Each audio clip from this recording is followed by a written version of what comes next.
어머님 이제 장은 다 봤으니까 솜씨 좋으신 어머님 손맛으로 부탁드릴게요. 어머님, 근데 갈비찜이 조금 짠데요? 어머님 이제 나이 드셔서 그런지 간을 잘 못 맞추시네요. 어머니, 저 이따가 친정 가야 해서요. 죄송한데 설거지랑 뒷정리 좀 부탁드려요. 아, 그리고 친정 가져가게 음식도 좀 싸주시고요. 올해 명절엔 제가 결심을 했습니다.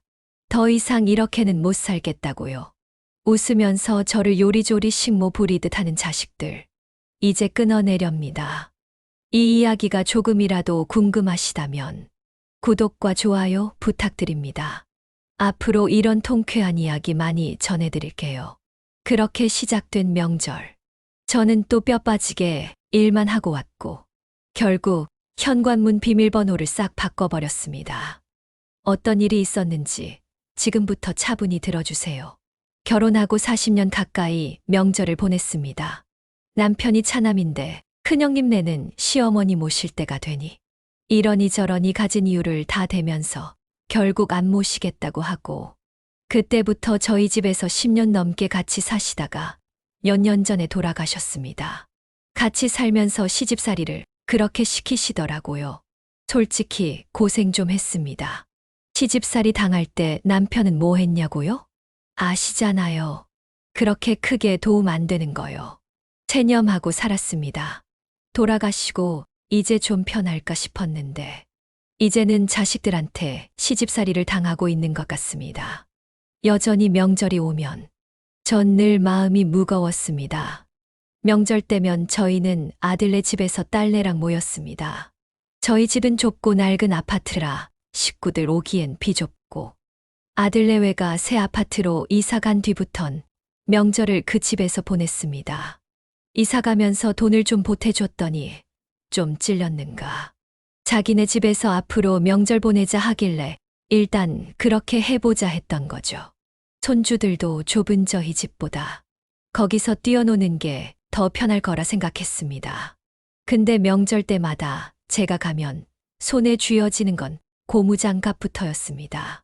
손주들 웃음소리 대신 설거지통 물소리가 제 귀에 먼저 들어오더라고요. 다른 집 어머니들은 손주 안아주고 맛있는 음식도 대접받는다는데 저는 매번 설거지통 앞에 서 있었죠. 어느새 명절이 아니라 파출부 출장 나가는 기분이 들더군요. 오죽했으면 명절을 생각하며 저는 벌써부터 괜히 허리가 땡기고 무릎이 쑤셔요. 아휴, 또 시작이겠구나. 저희 명절이 어떠냐면요. 아들, 딸이 불러서 가보면 말이죠. 아주 총체적 난국입니다. 기껏 가면 엄마, 장은 다 봤어요. 이럽니다. 그런데 장 봐놓은 걸 보면요. 대부분 손질이 하나도 안 돼 있어요. 종량제 봉지 그대로 생선, 고기, 채소 다 통째로 담아놔요. 어머님, 이거만 다듬어 주시면 돼요. 이 한마디로 시작해서 결국 저 혼자 손질부터 시작합니다. 그럴 땐 속으로 이런 생각이 들어요. 내가 명절마다 이러려고 그동안 자식 뒷바라지 했나. 이젠 시집살이도 끝났다고 좋아했는데 또 내가 이렇게 일을 하고 앉았네. 손질 다 끝내고 나면 그때부터 본격적으로 요리를 시작합니다. 나물 데치고 무치고, 생선 굽고, 고기 양념 재고, 전 부치고, 그 와중에 며느리는 뭐 하는 줄 아세요? 소파에 앉아서 손주랑 블록 쌓기 놀이를 합니다. 어머니 준서가 자꾸 놀아달라고 보채서 그런 거예요. 이렇게 말은 하는데요. 결국 일은 저 혼자 다 하고 있습니다. 어느 해엔 이런 일도 있었습니다.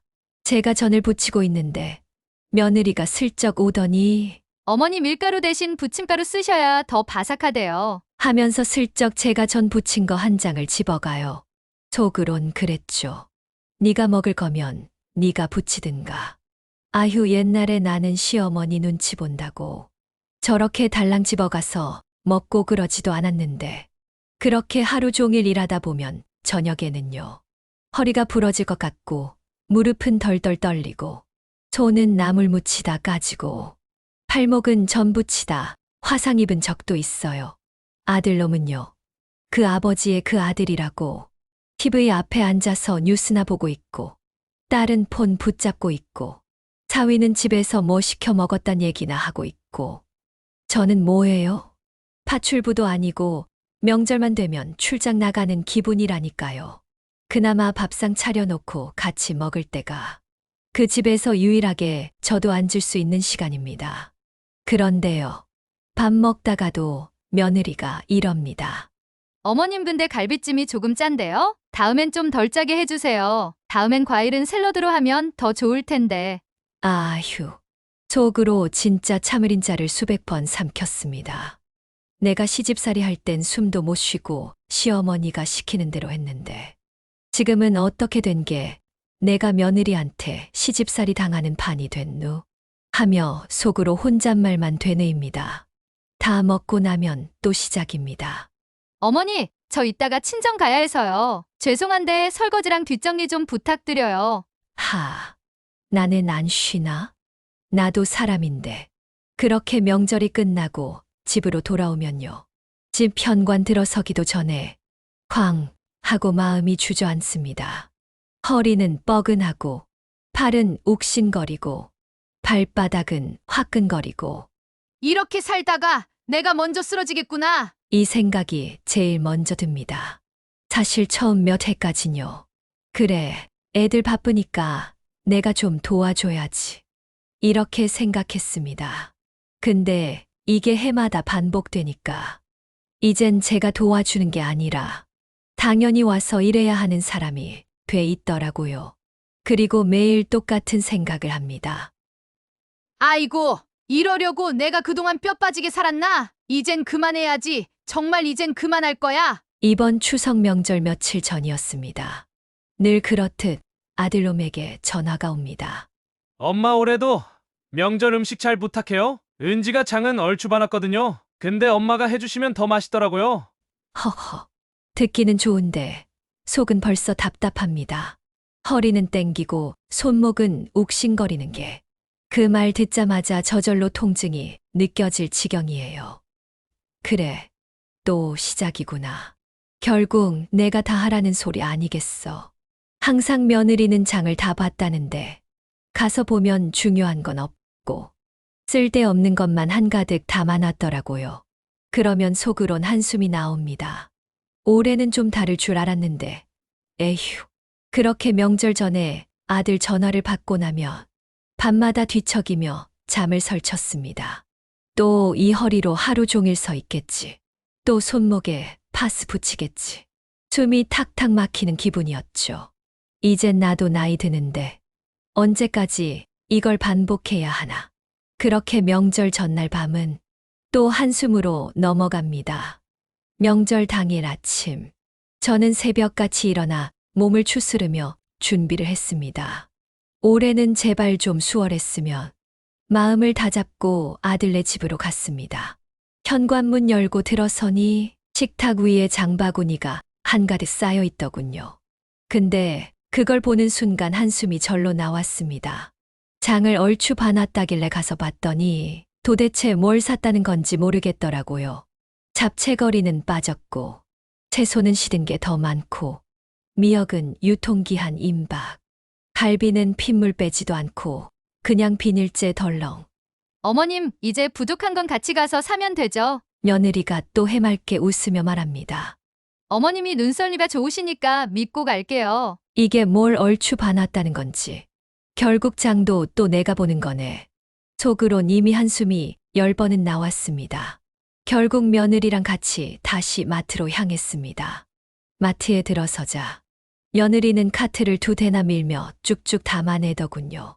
어머니, 이거 어떠세요? 갈비는 한우가 맛있긴 한데 가격이 좀 세네요. 이거 행사하는 걸로 괜찮을까요? 조기는 요즘 이 집 것이 싱싱하대요. 이건 어머님이 골라주세요. 결국 모든 선택은 또 제 몫이었습니다.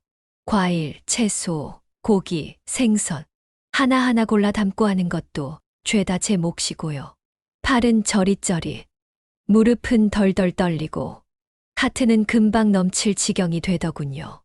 이 나이에 내가 명절마다 이 짓을 또 하고 있다니 계산을 마쳤는데 며느리는 또 전화 받느라 바쁘고 무거운 봉지 옮기는 것도 제가 다 했습니다. 봉지를 잡은 팔에 피돌고 허리는 당기고 내가 명절 짐꾼이지 이게 사람 할 짓이냐. 속으로 혼잣말이 나왔습니다. 차에 짐 싣고 돌아오는 길에 운전대 잡은 손이 자꾸 떨렸습니다. 이러다 내 몸이 먼저 나가겠구만. 그렇게 집에 도착했습니다. 이제부터 진짜 전쟁이 시작될 거란 걸 저는 이미 알고 있었습니다. 집에 도착하자마자 쉴 틈도 없이 장봐온 물건들 정리부터 합니다. 며느리는 손주 낮잠 재운다고 들어가서 나오지도 않고요. 어머님, 이제 장은 다 봤으니까 솜씨 좋으신 어머님 손맛으로 부탁드릴게요. 손맛은 무슨 손맛, 내 손목은 나가 떨어지겠다. 같이 준비한다는 건 늘 말뿐. 결국 시작부터 끝까지 저 혼자 다 한다는 겁니다. 칼질하고 채소 다듬고 생선 비늘 긁고 내장 빼고 고기 핏물 빼고 핏물 닦고 몇 시간 동안 손목이 떨어져 나갈 것 같았습니다. 허리는 서서히 굳어갔고요. 그러다 보니 어느새 손주 녀석이 깨서 달려옵니다. 할머니 나랑 블록 쌓기 해요. 귀엽긴 한데요.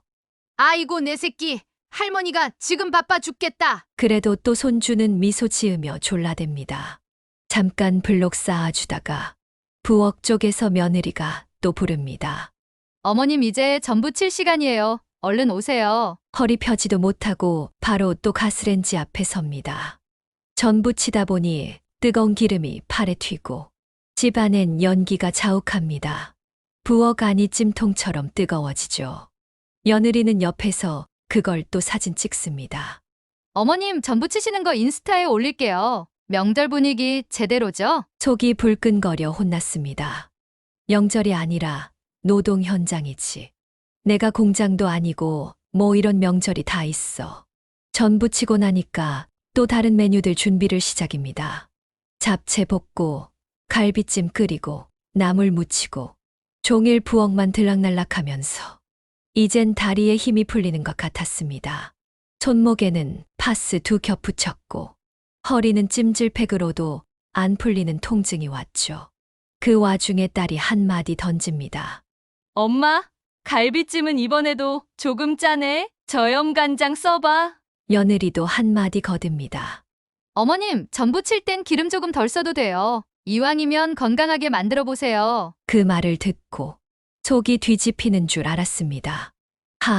내가 언제 이것들한테 지적질 받을 정도가 됐나. 그렇게 음식 준비를 다 하고 나면 저의 몸도 마음도 이미 너덜너덜해져 있었습니다. 나는 지금 파출부냐 엄마냐. 겨우 저녁상이 다 차려지고 가족들은 밥을 먹기 시작했습니다. 저는 젓가락도 제대로 못 들고 그저 한숨만 푹푹 내쉬고 있었어요. 그때 또 시작됐습니다. 며느리가 먹으면서 말합니다. 어머님, 이번에 잡채 간이 조금 싱거운 것 같아요. 어머님, 이제 나이 드셔서 그런지 간을 잘 못 맞추시네요. 딸도 곧장 거듭니다. 엄마, 전이 그냥 밋밋한 것 같은데 다음엔 치자물 들여서 한번 해주면 안 돼? 엄마 예전에 할머니랑 그렇게 해줬잖아.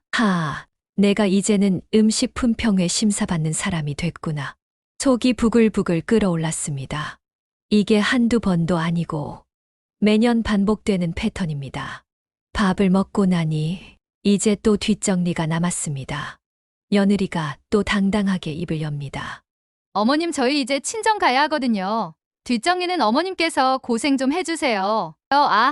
그리고 음식한 거 친정에 갖다 드리게 조금만 싸주세요. 그 말 듣는데 가슴 밑바닥에서 울컥 치밀어 오르더군요. 그래, 결국 또 내가 남아서 다 치우고 니들은 내가 만든 거 가지고 친정 가서 기분 내려고 한다 이거지. 며느리는 옷 갈아입고 외출 준비를 합니다. 딸도 슬그머니 짐 챙기고 있고 밤 9시가 넘었는데 부엌 안엔 산처럼 쌓인 설거지, 조리도구, 가스렌지 위에 눌러붙은 전 부침 기름, 고무장갑 끼고 설거지를 하다가 손목이 찌릿찌릿 저려왔습니다. 내가 뭐 하러 이 짓을 계속해야 하나. 물소리만 덜그럭덜그럭 들리는 부엌 안에서 저도 모르게 눈물이 핑 돌았습니다. 나는 얘들한테 도대체 뭐야? 왜 명절마다 나만 이러고 있어야 하나. 결국 남는 건 내 손목 통증이구나. 밤 10시가 넘어서야 겨우 부엌 불을 끄고 집으로 돌아왔습니다. 빈 집에 들어서니 왠지 모르게 한기가 확 밀려왔습니다. 소파에 앉아 한참을 멍하니 있다가 결국 이렇게 중얼거렸습니다. 이젠 정말 못하겠다. 내가 이놈의 명절 때문에 병원 신세 지겠어. 그날 밤 저는 평생 처음으로 진짜 결심을 했습니다. 이번 명절이 마지막이다. 더 이상 이렇게는 안 당할 거야. 그렇게 지옥 같던 명절이 지나고 며칠 동안 저는 몸져 누워 있어야 했습니다. 손목엔 파스가 덕지덕지 붙어 있고 허리는 찜질팩으로도 안 풀리고 무릎은 덜덜 떨리고 이제 정말 내 몸이 한계다, 한계. 거울 속 내 모습을 보며 중얼거렸습니다. 그날 결국 저는 조용히 핸드폰을 꺼내 들었습니다.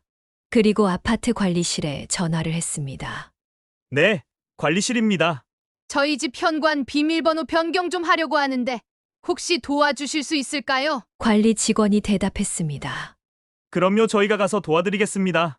그렇게 새로운 비밀번호를 입력하며 제 손끝이 덜덜 떨렸습니다. 하지만 속으론 묘한 해방감이 밀려왔습니다. 이제 됐다. 주말에 불쑥 찾아와서 일 시킬 일도 없겠구나. 그날 밤 혼잣말을 중얼거렸습니다. 그저 좀 쉬고 싶은데 왜 이렇게 당연한 걸 말하는 게 이렇게 어려운 거야? 침대에 누워 눈을 감아도 자꾸 명절 장면들이 머릿속을 파고듭니다. 아침부터 마트 가방 들고 헉헉거리던 모습, 주방에서 허리 굽혀 전 부치던 장면, 고기 핏물 빼다가 손목 아파서 파스 붙이던 밤, 딸이 했던 한마디, 엄마들은 원래 다 그 정도는 하잖아. 왜 항상 나는 당연한 사람 취급받아야 해. 며칠 뒤 예상대로 초인종이 울렸습니다. 명절 지난 지 얼마나 됐다고 주말이라고 또 아들 딸내가 예고 없이 들이닥친 거겠죠. 띵동 띵동 띵동. 엄마 문 열어주세요. 근데 초인종만 울릴 뿐 문이 안 열리죠. 잠시 후 아들한테 전화가 왔습니다. 엄마, 비밀번호가 왜 안 돼요? 바꿨어요? 아들이 당황한 목소리로 물었습니다. 응, 바꿨다. 아니, 갑자기 왜요? 왜 말도 없이 비밀번호를 바꿔요? 저는 담담히 말했습니다. 이젠 조용히 살려고 바꿨다. 갑자기 찾아와서 밥 해달라 소리 못하게 하려고. 며느리가 끼어들었습니다. 어머님 혹시 저희가 뭘 잘못했나요? 요즘 너무 바빠서 연락 자주 못 드렸지만 이렇게까지 하시니까 저희 너무 서운한데요. 저는 피식 웃으며 대답했습니다. 서운하긴 누가 서운한데 명절 때마다 일 시킬 사람 필요할 땐 연락 오고 주말에 밥 먹으려고 오고 평소엔 나 찾지도 않잖냐? 아들은 조금 당황한 듯 말했습니다. 아니, 그냥 얼굴 보러 온 건데. 아이고 너네가 내 얼굴 보러 온다고? 와서는 맨날 일거리만 잔뜩 안겨놓고 가면서. 며느리도 또 얘기합니다. 어머니 혹시 저번 명절에 많이 힘드셨어요? 명절이야 다들 분주하고 정신 없잖아요. 저희도 나름 준비한다고 했는데 저희가 그동안 어머님께 너무 의지했나 봐요. 그 말 듣고 속이 다시 울컥했습니다. 나름 준비? 그 나름이 몇 년을 이렇게 반복이 되는데 이제 더는 못하겠구나. 아들도 거들었습니다.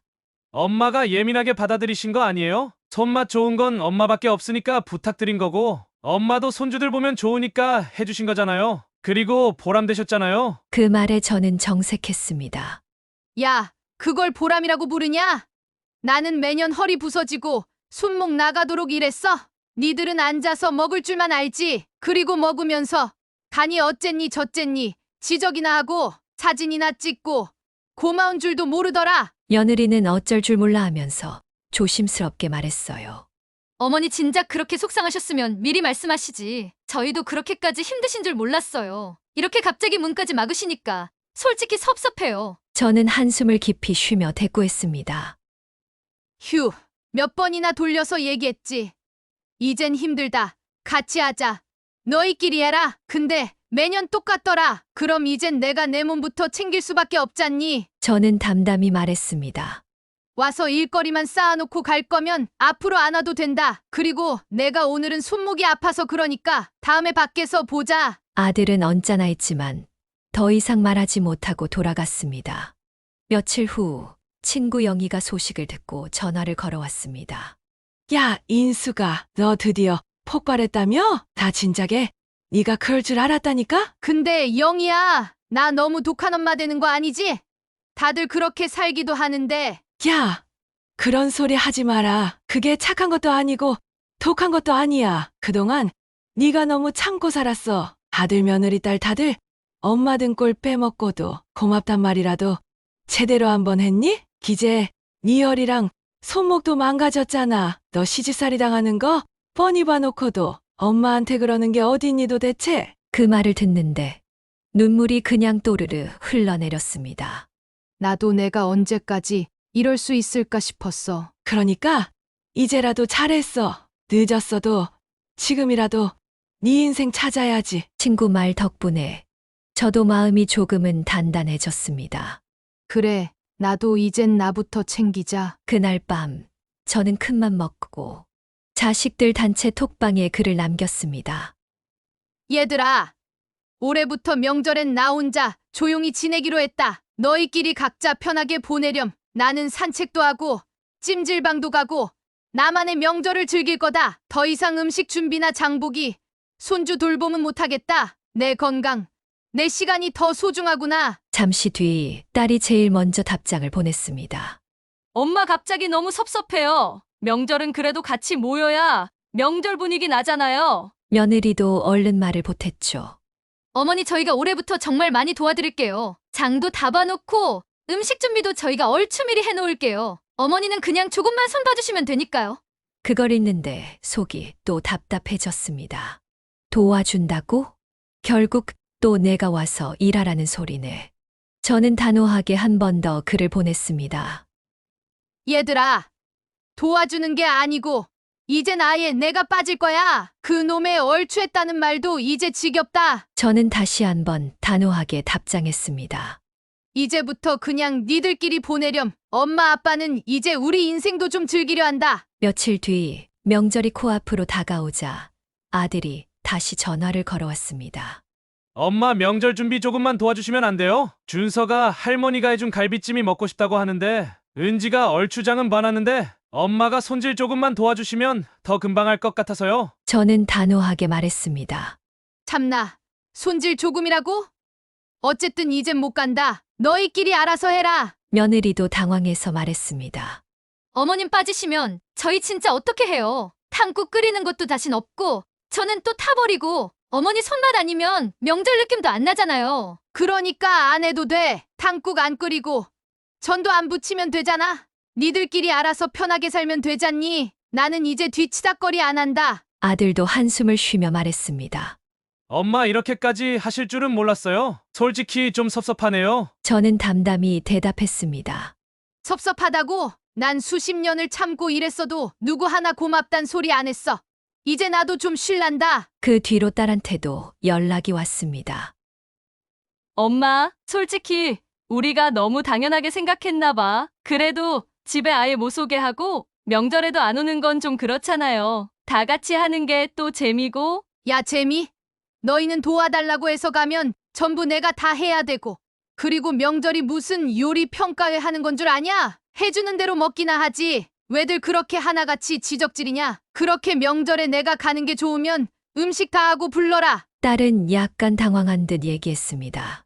엄마, 왜 그래? 그런 뜻 아니지. 저희 다 감사하게 생각해요. 저도 더는 참지 않았습니다. 그래.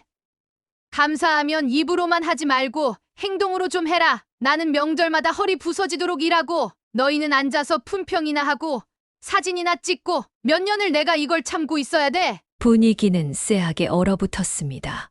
그제서야 딸이 얘기하더군요.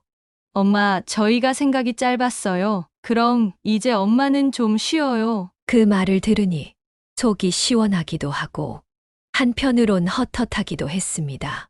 그렇게 명절 은퇴 선언을 하고 한동안 잠잠했습니다. 그리고 밤에 잠자리에 누웠어 현관문 새 비밀번호를 머릿속으로 한 번 더 눌러봤습니다. 이제 이 번호가 내 방패막이다. 그렇게 비밀번호를 바꾸고 나니 내 속이 덜 답답했습니다. 그렇게 첫 번째 폭풍이 한 번 몰아치고 저는 혼자 찜질방에 다녀왔습니다.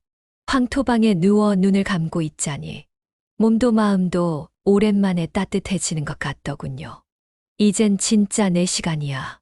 아이들은 주말에 더 이상 오지 않았습니다. 한 달에 한 번 밖에서 밥 한 끼 같이 먹는 걸로 끝냈습니다. 그런데 시간이 흘러 정작 명절이 다가오자 분위기가 슬슬 뒤숭숭해졌습니다. 그런데 그날 저녁 신우이한테 전화가 걸려왔습니다. 언니 곧 명절인데 재영이네 안 간다고 했다면서요? 응, 고모. 나 이제 그만하려고. 이젠 내 몸도 좀 챙겨야겠다 싶어서. 어머, 언니. 그래도 부모 자식 간에 모이는 게 명절 맛인데 너무 딱 끊어버리시는 거 아니에요? 비밀번호까지 바꾸셨다면서요? 그래도 부모 자식 간에 너무 서운하게 그러시면 안 되죠? 애들도 속상해하고 가족끼린 서로 도우며 사는 거잖아요. 허허. 저는 속으로 웃음이 나왔습니다. 그리고 그동안 쌓였던 게 터져버렸습니다. 고모, 내가 몇 년을 명절마다 허리 굽히고 손목 부러지게 일했는지 아세요? 어머님 살아계실 때 기억 안 나요? 고모는 음식 다 해놓으면 먹으러만 왔지. 내가 파스 붙이고 밤새 일하다 허리 삐끗한 게 한두 번이 아니에요. 신우이는 잠시 머쓱해하며 말을 흐리더라고요. 그래도 언니, 오빠 체면도 있고 체면. 그 체면이라는 거 지금껏 나 혼자 다 뒤집어 쓰고 산 체면 아니에요? 이제 그 체면도 내려놨어요. 별 걱정을 다 해요, 고모는. 잠시 정적이 흘렀고 그제야 신우이가 조용히 말했습니다. 그래요, 언니. 그동안 고생하셨어요. 저는 그제야 살짝 미소를 지었습니다. 이젠 좀 나도 살란다. 누구는 늙으면 놀러 다닌다는데 누구는 늙어도 파출부냐? 전화를 끊고 나니 속이 시원했습니다. 마치 몇 년 묵은 채증이 내려간 것처럼요. 명절 당일이 밝았습니다. 예전 같았으면 새벽부터 벌떡 일어나 장봐온 고기 꺼내 핏물 빼고 나물 다듬고 전 부칠 준비하느라 정신이 없었겠죠.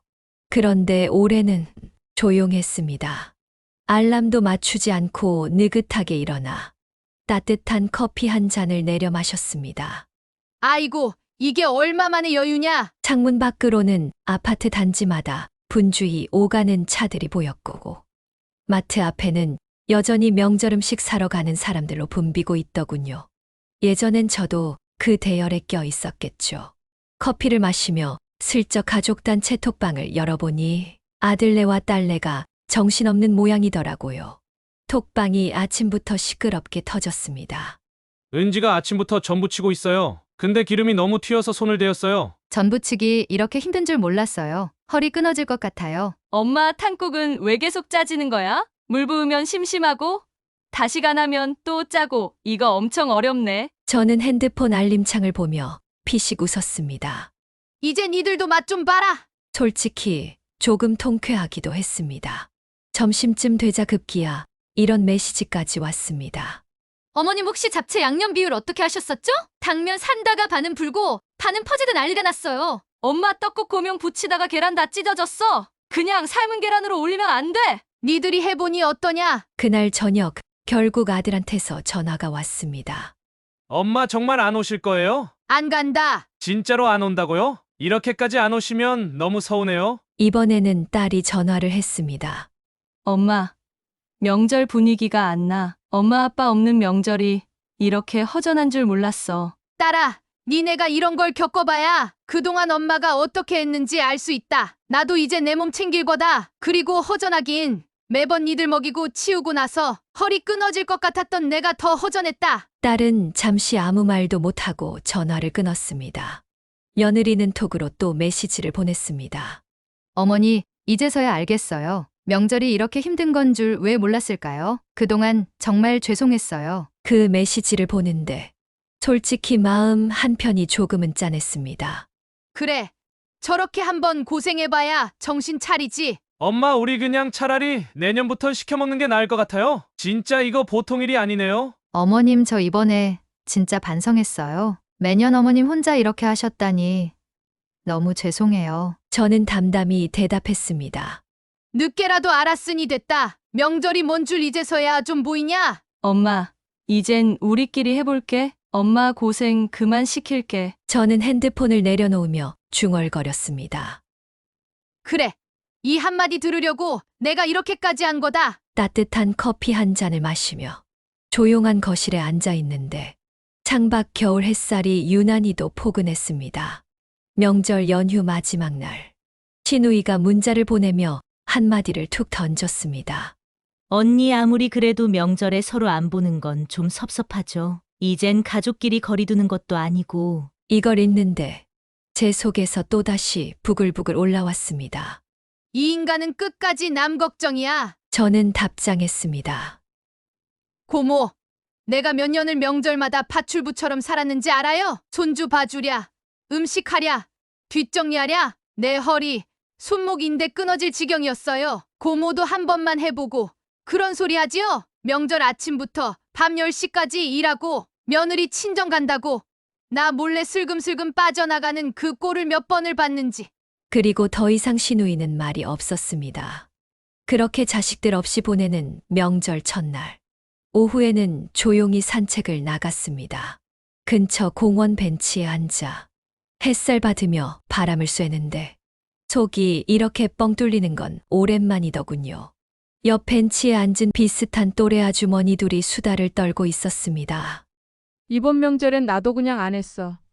잘했네. 우리도 늙을수록 몸 챙겨야지. 그 대화를 듣는데 묘한 동질감이 느껴졌습니다. 그래, 이게 정답이었구나. 그렇게 이번 명절은 조용히 흘러갔습니다. 명절이 끝나고 며칠 뒤 슬슬 자식들이 반응하더라고요. 먼저 아들이 전화를 걸어왔습니다. 엄마, 솔직히 이번에 우리끼리 해보니까 진짜 장난 아니더라고요. 나도 처음엔 대수롭지 않게 생각했는데 와, 그동안 엄마가 어떻게 다 해오셨나 싶더라고. 저는 담담히 대답했습니다. 그래. 나는 그걸 40년 가까이 했단다. 아들은 쓴웃음을 지으며 말했습니다.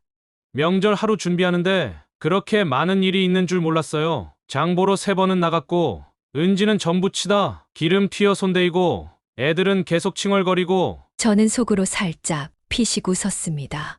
그래, 이들이 해보니 이제 알겠지? 그러자 아들은 조심스럽게 말을 이었습니다. 엄마, 앞으로는 우리끼리 준비하더라도 그래도 명절날 잠깐 얼굴은 봐요. 엄마 아빠도 적적하실까봐. 저는 단호하게 대답했어요. 아들아, 적적한 건 잠깐이다. 허리 끊어지게 일하는 건 오래가고. 다음 날은 며느리가 혼자 조심스레 찾아왔습니다.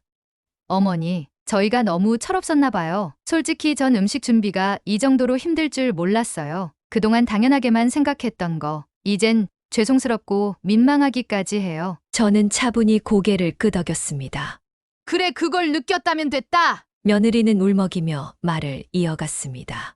솔직히 저도 처음엔 명절에 어머니만 고생하시나 우리도 다 같이 도와드리는데 왜 저렇게 힘들다 하실까 했었거든요. 그게 도와주는 게 아니지. 그냥 내가 다 떠하는 거지. 네, 이제서야 알겠어요. 음식 준비하고 손주 돌보고 청소하고 설거지하고 이게 하루 이틀 일이 아니더라고요. 저는 살며시 미소 지었습니다. 이제 네가 그걸 알아준 것만으로도 고맙다. 며느리는 살짝 눈물을 보이며 덧붙였습니다. 앞으로는 어머니처럼은 못해도 최대한 저희끼리 준비해 볼게요. 어머니도 이젠 좀 쉬세요. 그 말을 듣는데 속이 한편으로는 시원하면서도 한편으로는 짠했습니다. 이렇게 말을 해야 겨우 알아듣는구나. 며칠 뒤엔 딸도 찾아왔습니다. 엄마, 나 이번에 솔직히 엄마가 얼마나 힘드셨는지 조금 알겠더라고요. 사실 우리끼리만 하다가 집안 분위기도 종횡하고 엄마 빈자리가 너무 크더라고. 저는 딸의 손을 가만히 잡아주며 말했습니다. 엄마 빈자리가 커야지.